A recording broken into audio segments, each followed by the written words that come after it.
Good afternoon, everyone. Nice to see you. Again, my name is David Glassner. I'm the superintendent of Shaker Heights Schools, and I'm here to provide an update related to our planning for the fall 2020-2021 school year. Today, I'm going to be talking about a number of topics. I'll be providing our community with some updates related to what's taking place. Those updates will include updates around athletics, around our planning for different models of learning in the fall, and some information related to course offerings in the fall. Before I begin, I just want to highlight a few things and some reminders. First of all, I provide these updates at this point now twice a week on Tuesdays and Thursdays at 3 p.m. every week. They are available for viewing live on Zoom or Facebook through our Shaker website. They're also recorded, and you are welcome to watch them anytime they're available on our shaker.org website. I answer questions that are submitted in advance. You're also welcome to submit questions via the Zoom chat feature or via Facebook, and I will make sure to respond to those questions at a later date. Before I get into the topics that I described earlier, I just wanted to go over a couple of pieces of information and highlights from the past week. First of all, earlier this week on Monday, I had the opportunity, along with a number of administrators and work group leaders, to meet with our Shaker Heights Teachers Association Executive Board. It was a very productive meeting. Really appreciate everybody who participated.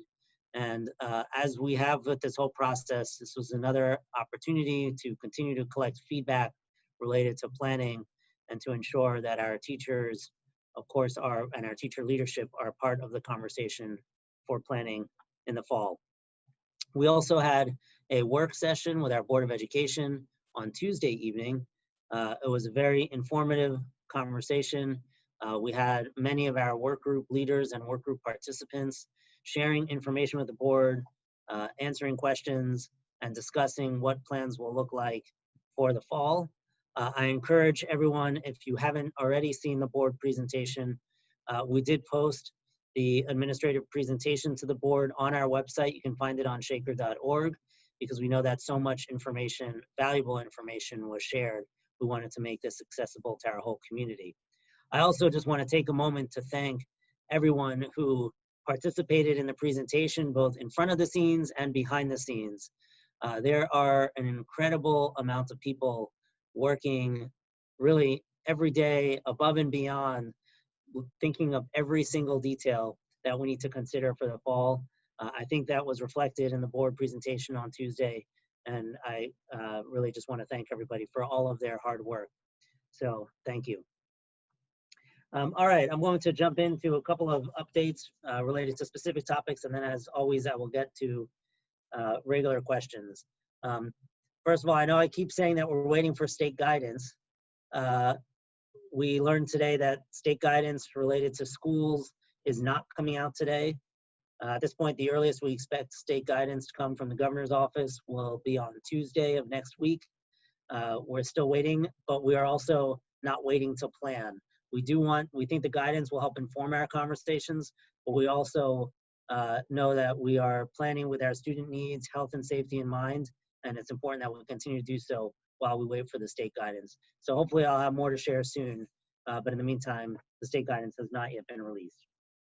I am excited to continue to provide an update to our community regarding our athletic programming. For next week, the week of June 29th through July 3rd, we're going to be continuing to provide skill development sessions and training for our student athletes like we've been doing up until now.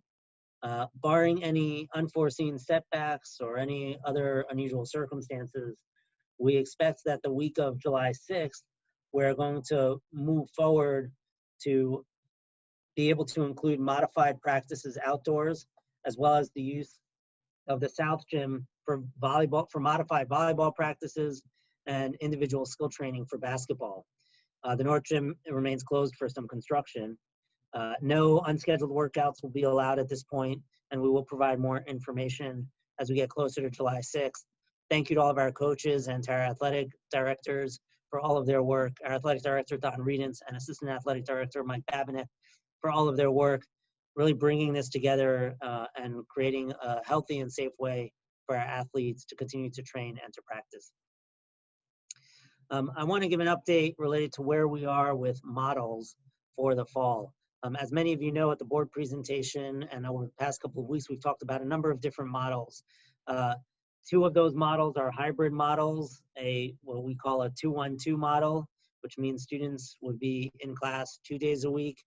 Then there would be a break, a 1-day break, and then another group of students in for another 2 days. We've also talked about an A week, B week, a week in, week out model for students.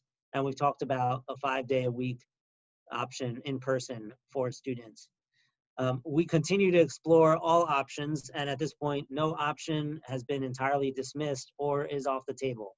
But I do want to address the 5-day-a-week model a little more closely today, because we have been spending an enormous amount of time looking at that option exhaustively.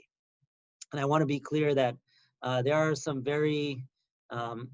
really big challenges when it comes to 5 days a week of students being in person for learning at all grade levels. Just today, we know that I believe Governor DeWine announced in his update about an hour ago that we saw the biggest increase in COVID cases that we've seen in the past 2 months. So we know the virus has not gone away, and we also know that it is critical that we prioritize the health and safety of our students and staff and families when developing any model. That means that we expect that we're going to have to maintain social distancing guidelines in our schools when we start in the fall. So that limits our ability to have students in person on a regular basis, because there are obviously space challenges and also staffing challenges that come with that.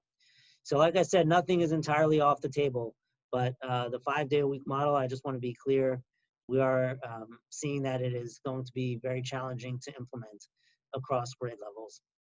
I hope to have more information about that over the next few days, but I wanted to be clear with our community where we stand on that. The other thing I wanted to mention was just the kinds of courses that we will be offering in the fall.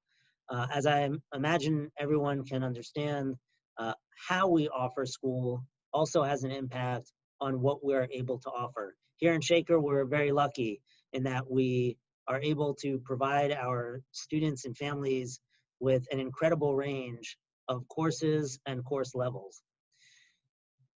We are prioritizing trying to have as much of our students in person as much of the time, and continuing to provide a rigorous and robust IB-aligned education that also aligns with our educational equity policy. Given that, we recognize that we may need to think about, or we may need to modify what we are offering for students in the fall.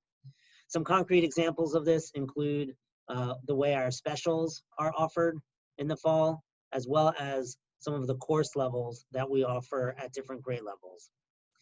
I want to be clear that these conversations are both about that we're having related to our course assignments, or course offerings, are related both to the pandemic and also to our strategic plan, which includes a real focus on the International Baccalaureate Framework and our educational equity policy.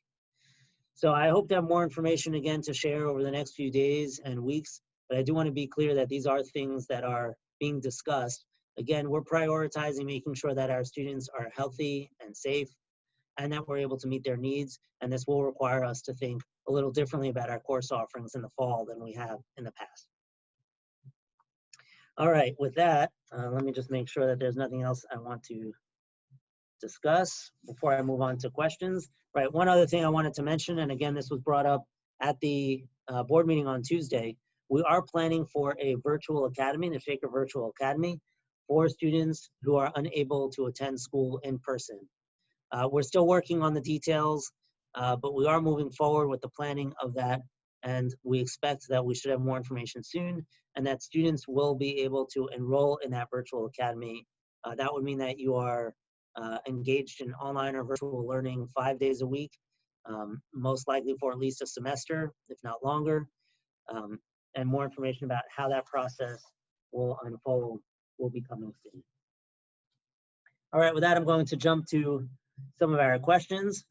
First question. During the pandemic, special needs families were especially hard hit.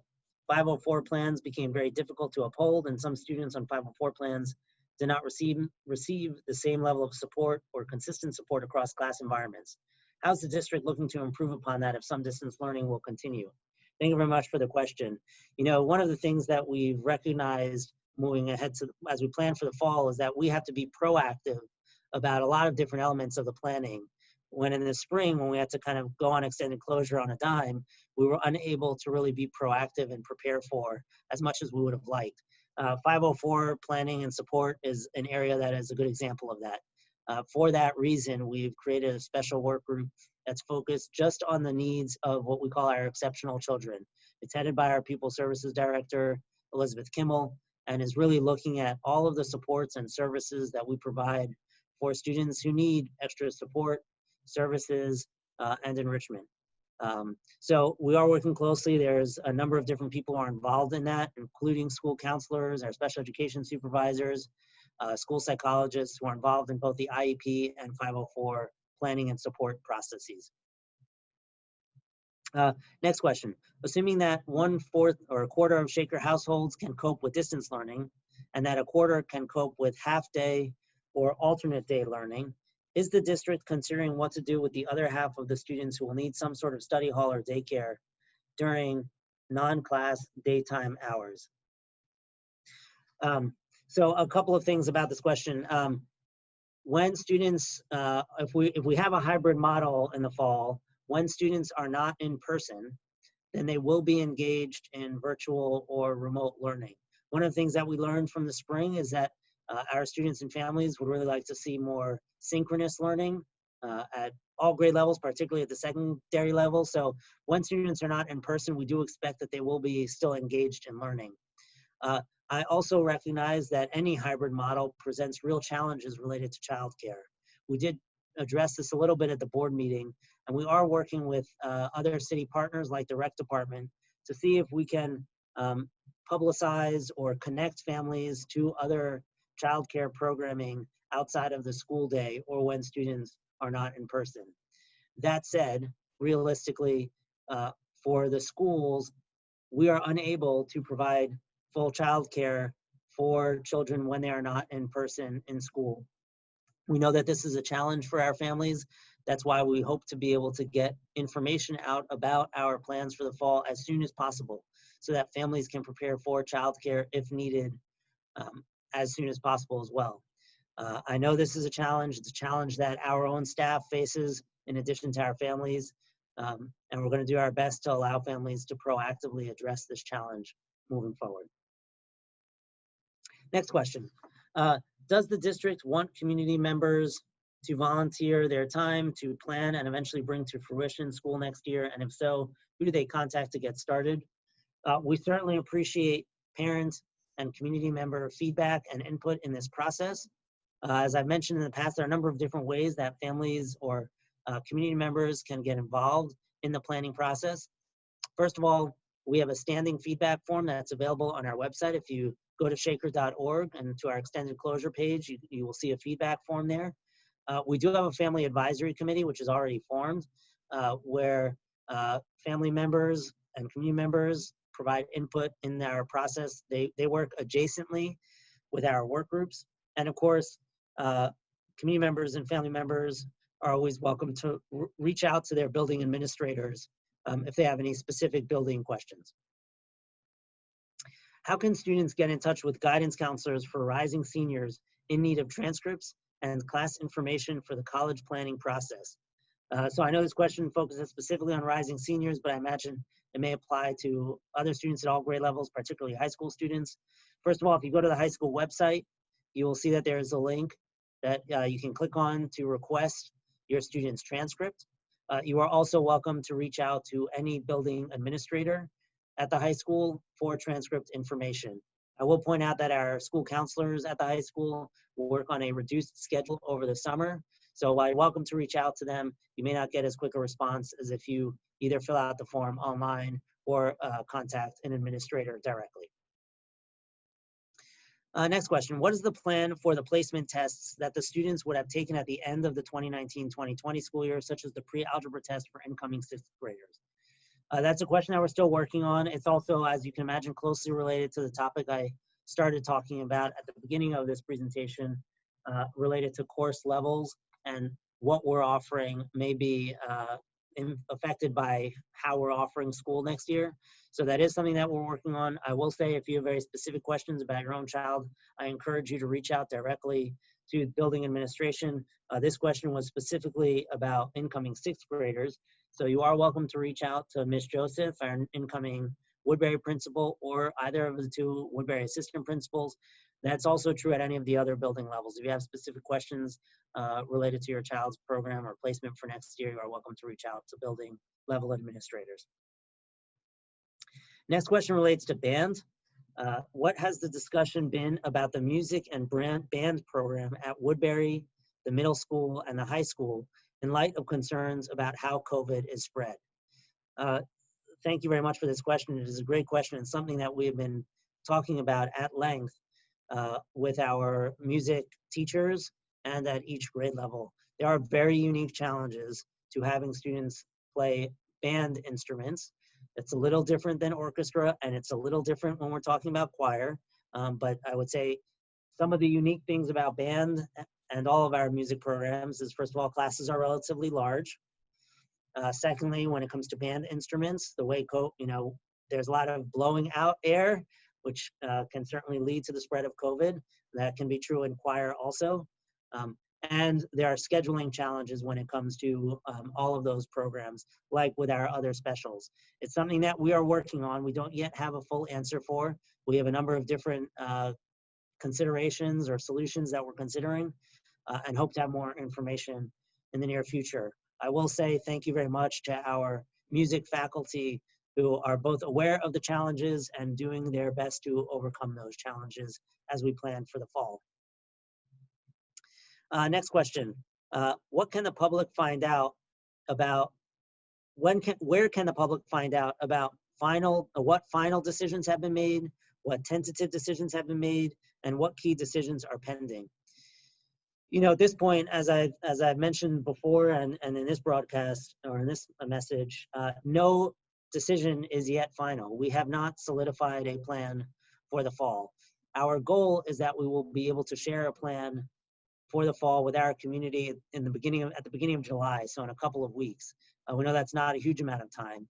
In the meantime, in terms of pending decisions, at the board presentation on Tuesday, we discussed many of the different areas that we're looking at, including operations, including the different grade levels, including exceptional children, including transportation and food services.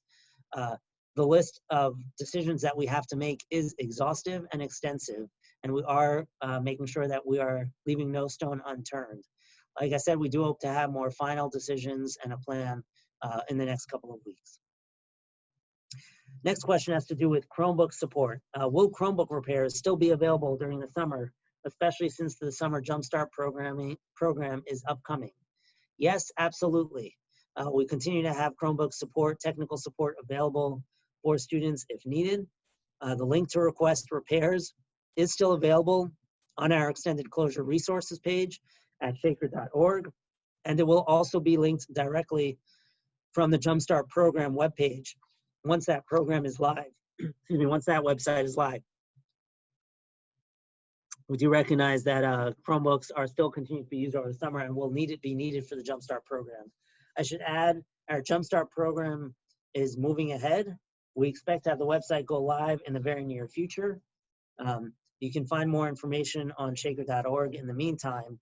And thank you to everybody who has put together some plans to continue to support our students during the month of July, even though school is out of session. The last question for today, and then I will wrap up with a few final thoughts, is if a student has a fever or cough or any other COVID-19-like symptoms, will he or she be required to have a COVID test prior to returning to school? If so, will siblings who show no symptoms also be required to stay home until test results are obtained? How does Shaker plan to deal with typical cold symptoms that children show multiple times each year, given that they are somewhat similar to symptoms of COVID-19? This is a great question. So first of all, I want to make clear that our school nurses are an integral part of the planning process for the fall. They have also been in contact with other health experts, including the Cuyahoga County Board of Health, as well as other health professionals as we plan for the fall. Recently, in fact, our school nurses had a chance to walk through each building to look at all of our school clinics, our nurse clinics, to see how they're set up and to make sure that our clinics will be set up in a way that we can work to address and or quarantine students who may exhibit COVID-19 like symptoms. We do recognize that there are lots of symptoms that look like COVID-19 that may not be COVID-19, especially in a school environment where students come with colds and with flus and all those other things. A couple of things that I want to, I guess, point out here. First of all, when we start in the fall, we're going to be doing a lot of education prior to opening about what families can do to help make sure that our schools remain safe for everybody in them. One of those things is that if your student or child has any symptom that is close to a COVID-19 symptoms, and we'll provide a list, then we ask that you keep your student home for the day and consult a doctor if necessary. That will help protect everybody else in the building. We also know that this is a reason why we have to be proactive in thinking about social distancing requirements and the way that we're setting up our classes, so that if a student or a faculty member does have a positive test, we're able to contact trace or limit the exposure of everyone else in the building and who may have come in contact with that person. In terms of some of the specifics about whether you need to be tested prior to coming to school and what about siblings or other family members, those are things that we are waiting for some more specific guidance around. Hopefully some of the state guidance will address that. If not, we will certainly work with the Cuyahoga County Board of Health and other health experts to ensure that we're putting in place measures so that we know that we're doing as much as possible to protect and keep the health and safety of our students, families, and staff in mind for the fall. I think that's an appropriate question to end on, because especially today where we're seeing an increase in COVID cases in Ohio like we haven't seen in the past few months, it really is imperative that we keep health and safety at the front of our planning process for the fall. And I know that we all want to be in school every day if possible. We want to see our friends, family members, faculty members, staff members as much as possible. We also know that we've got to keep the health and safety of our students and faculty and staff and families in mind, and that will have an impact on what and how we're able to have school in the fall. That said, here in Shaker, we remain committed to providing our students and families with an excellent education, with a robust and rigorous learning experience, and I know that will continue to be the case in the fall. As always, please do not hesitate to reach out. If you have any additional questions, feel free to submit questions in advance or reach out by the other means I've described. I hope everybody has a great weekend. The next message update will be taking place next Tuesday at 3 p.m.